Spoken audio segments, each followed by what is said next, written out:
Hi guys, and welcome back to another video. Did you think I forgot about the laundry room? I have not. This week we are starting on the cabinets. This is the first time I've ever made cabinets, so let's get into the project. What do you think of the work? Did I do good? Hi, welcome back to the laundry room. So on my vlog channel, and if you don't follow me on my vlog channel, you should definitely run over there after this and check out some of the content that I've placed on there. Now, I started working on the cabinets some time ago because I needed time to process on how to make these cabinets, since I've never made them before. I had to research them and I had to do it slowly. I don't know if you're like me, but every time I start something new, I have to do it very slowly and think through it. And I'll throw some clips in to show you how we got to this point. So let's get into the footage.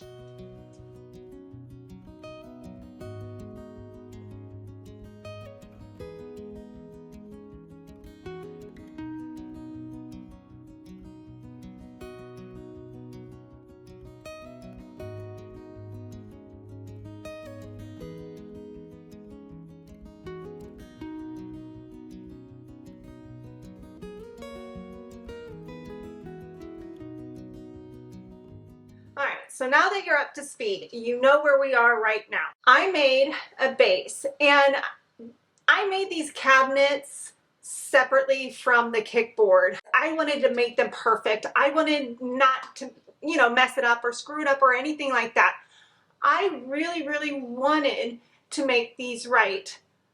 But the more I researched it, the more I realized it's just a box.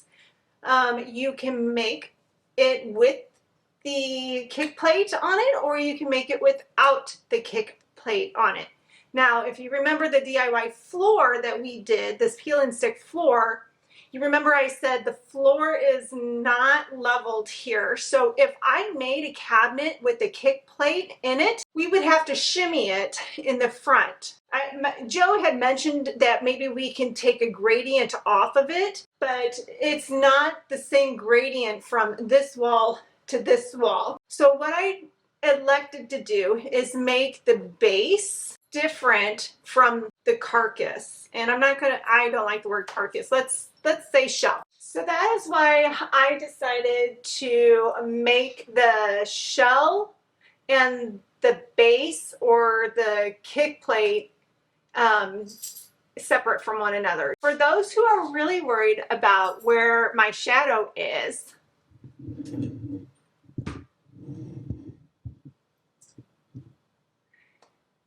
there's the supervisor. The supervisor will make sure that this job is completed to his satisfaction. So we made the base. Here's the base. It's basically a box, and I made it as a big box, but I also put a support in the middle because I was afraid that it needed some support. Again, this is the first time I've ever done this, guys. So if you have any comments on how I can do better, please let me know, because I haven't told you yet, but our next room that we're going to do is the kitchen, and I want to make my kitchen cabinets. So this is a trial for upstairs in the kitchen. First, let's put down the base, and then we are going to bring the shell that I made, and we're going to put the shell on top of the base. These, along with the round discs, are how I move all the heavy furniture I refinish, and I do. So I'm going to throw the cabinet that I made on this, and I'm going to roll it in.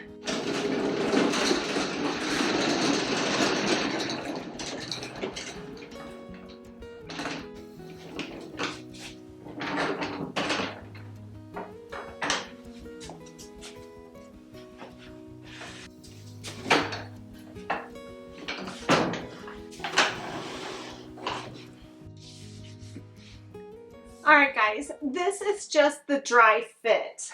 Now, I just wanted to make sure that it fit well in here after we did the floor. Oh, floor update. Looks great. It's working great. The grout, it's not chipping or anything like that. It's holding up very, very well. We have the washer and dryer in here and it didn't scratch up the floor or anything. So I highly recommend, 100% recommend this floor. So back to what we were doing.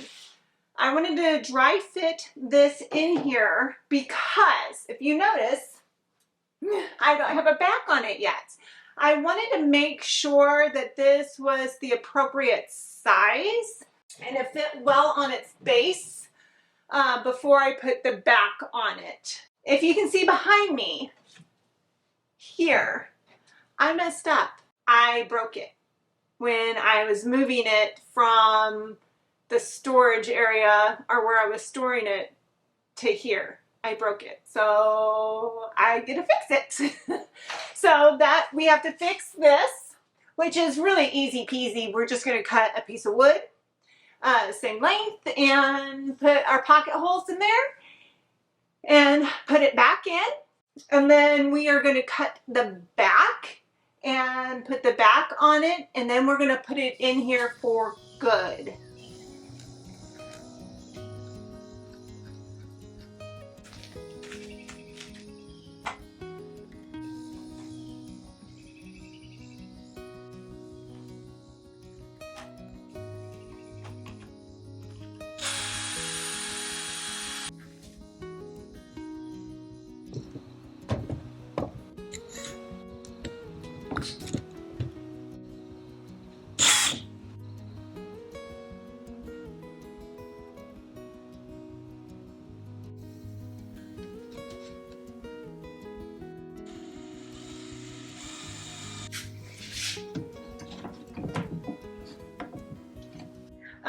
What I'm going to do on the inside, I'm just going to poly it.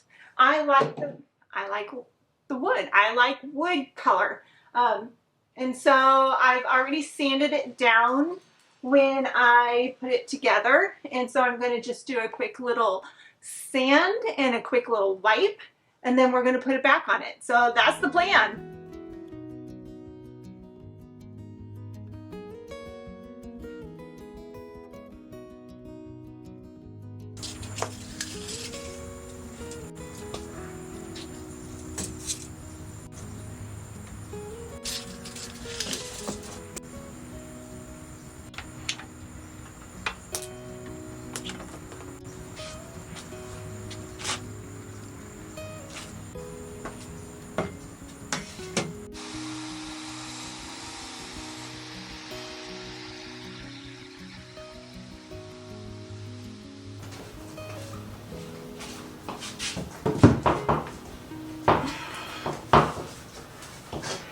Guys, is the cut, and all we have to do is attach it. Let's go get my brad nail.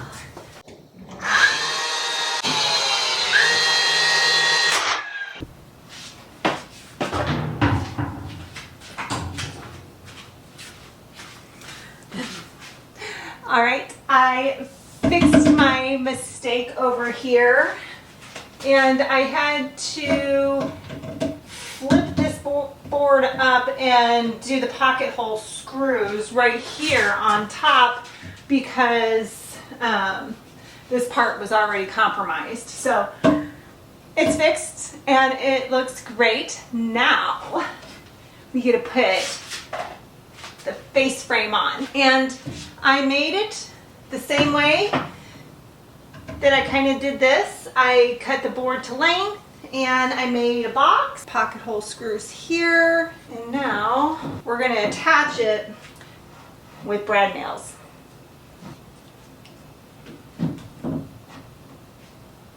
Clamps are your friends. They're my friends. I build a lot by myself, and these little boogers, they help me out. So our next step is to brad nail this in place. I want this, let me bring you down here. I want my face frame to be flush down here. And there's a reason why. This is going to be like a pull-out drawer. So this needs to be flush so there's no hang up. So I need to make this flush all around. And then I have some wiggle room up here.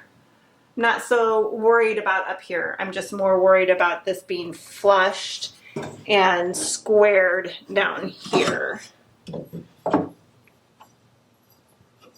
Just so the drawers and everything work properly. Look at that! Ha! Not too shabby. Yeah? Tell me about it. What? Yeah? Oh. It can't work. It can't work underneath these conditions. What do you think of the work? Did I do good? Safety. Safety, safety, safety.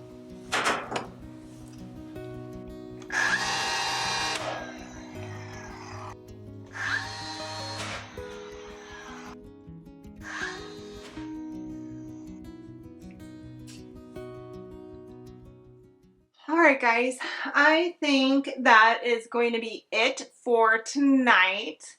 Tomorrow we'll make shelves for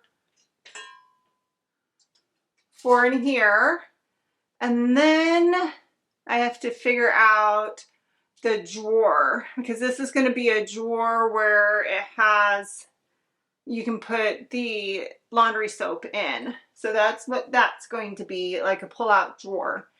Got to figure that one out. Again, I've never done this before, so we are learning this together. So far, so good, but I'll be glad when it's all done. But that's it. That's it for tonight. I'll see you tomorrow.